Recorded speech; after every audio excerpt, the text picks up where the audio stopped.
Pag na mga laro namin kakapsat kinagayem, nadanon man ni Tipangal daw. Eksakto alas 11 ditoy Ilocos Sur. Ada kami tata ditoy baluarte ni Sir Governor Chavit Singson. So, da kami tata ditoy pamiman kitaan dagitay kauawig mi ditoy. Tado dagiti makita dito yung kakawawig kakapsat kinigayam.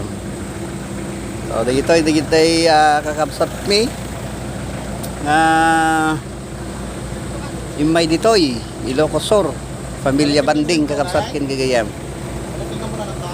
So sakbay gamin nga sumurag kami dita mangang kami dito in arwar tapno kastakat saan kami nga mabisinan nga agbuya. Kada gitay mabalintay nga buyaan dita uneg kakabsat kinigaya.